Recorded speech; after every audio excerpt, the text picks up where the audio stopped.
May mga phone application ka ba dyan sa iyong Android phone na hindi mo ginagamit at gusto mo itong i-turn off para hindi na ito mag-consume ng internet data at battery life sa iyong Android phone? Ayan din ang gustong malaman ni Boss Rick Gutierrez. So shoutout sa iyo, boss. Ito yung tanong niya sa akin. Boss, paano po mag-off ng mga apps na hindi ginagamit para matagal malobat?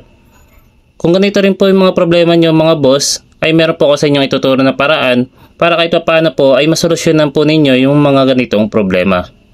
Ang una nyo lang pong dapat gawin mga boss ay hanapin nyo lang po yung phone application dyan sa inyong Android phone na hindi nyo po ginagamit. For example mga boss, dito sa aking Android phone meron po ako ditong isang application na hindi ko po ginagamit.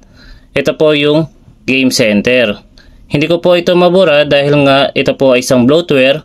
Kumbaga po ito po ay kasama na po sa software or sa program ng Android phone ko na ito, kaya hindi ko po ito ma-uninstall. Pero gumagana ito at nagko-consume din ito ng internet data dito sa aking Android phone. Ngayon, ang kailangan nyo lang gawin dito mga boss, kung ganito rin yung problema nyo, ang kailangan nyo lang pong gawin ay i-long press lang po yung phone application na yun.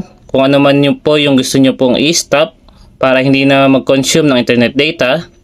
Ngayon, kapag nilong press nyo po yan, may makita po kayo dyan na option na app info. Pinutin nyo lang po yung app info. Pagkatapos mo pupunta na po kayo dyan sa settings ng phone application na iyon.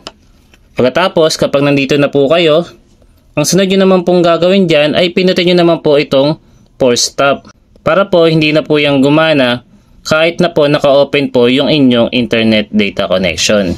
Ngayon naman mga boss, kung gusto nyo naman po mapatagal yung battery life ng inyong Android phone, at in case of emergency ay wala po kayong charger na dala at kailangan nyong mas mapatagal yung battery life ng inyong Android phone, ay meron naman ako sa inyong ituturo na paraan para magamit mo ng mas matagal yung iyong Android phone. Ang kailangan mo lang pong gawin dyan mga boss ay pumunta lang po sa setting ng iyong Android phone at pagkatapos pinutin mo na lang po itong search bar at dito po sa search bar i-type nyo lang po dyan yung battery. Type nyo lang po. At ngayon po kapag nakita nyo na po yung battery, yung ganito pong icon, pinutin nyo lang po yan. Kapag nandito na po kayo sa battery setting ng iyong Android phone, meron po kayo dyan makikitang mga option. At pwede nyo pong piliin dito yung power saving mode at super power saving mode. Itong dalawa mga boss ang pwede nyo pong gamitin para po mas mapatagal po yung battery life ng iyong Android phone. Just in case po in emergency.